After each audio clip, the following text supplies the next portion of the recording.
Farman Cassim, Legal Secretary of the Samaki Janabala Vege.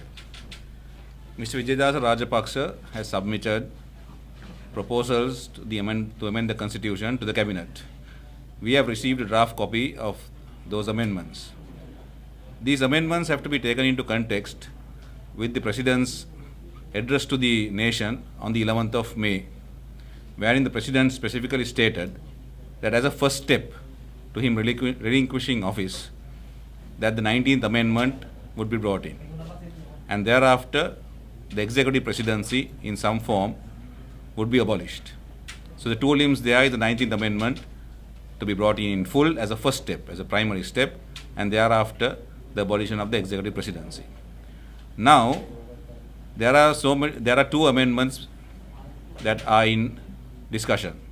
One is the Samaki Janabalavegya bill that has been tabled in Parliament as the 21st Amendment, which goes as the abolition of the executive presidency.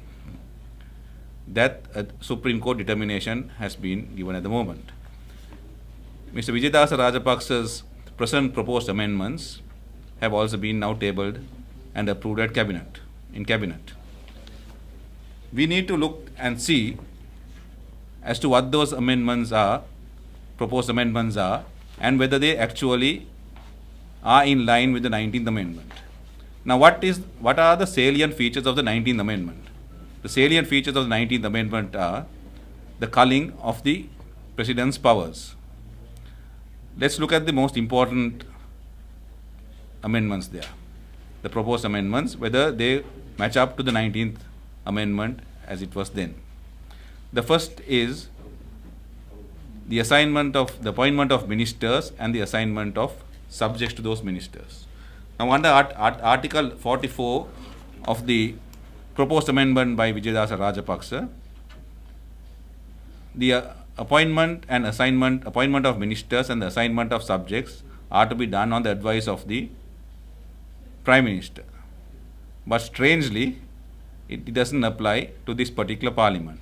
That means this particular President's powers are not culled, and this present President will be retaining those powers. That is one of the most important amendments that was envisaged in the 19th Amendment, which has not been done here.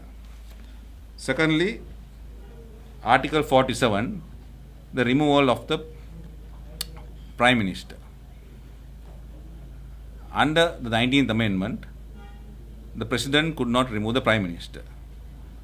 But here, in Vijayadasa Rajapaksa's proposed amendments, also the President cannot remove the Prime Minister, but it would not apply. Strangely again, there is a proviso that says it would not apply to this Parliament.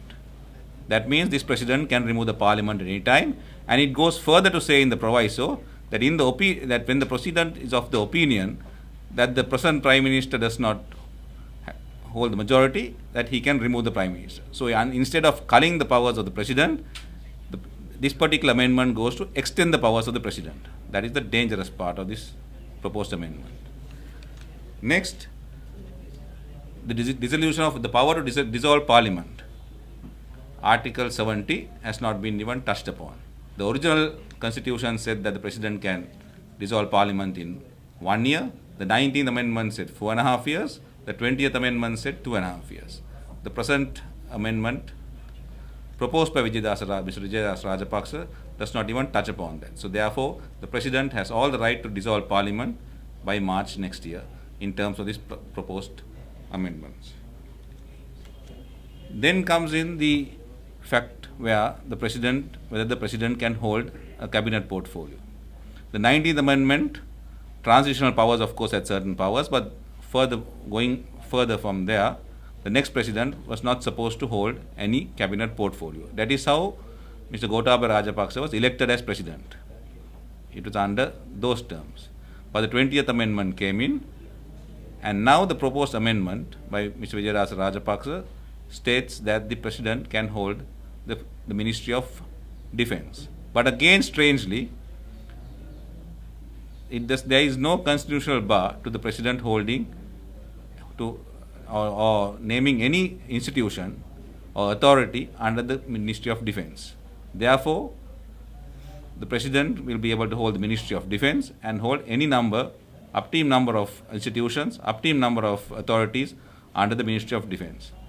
Therefore, these proposed amendments by Vijayadasa Rajapaksa, whether you call it the 21st, 22nd or whatever it is, it does not cull the powers of the President. It only enhances the powers of the President. This is just putting wool over the people's eyes and misleading the public.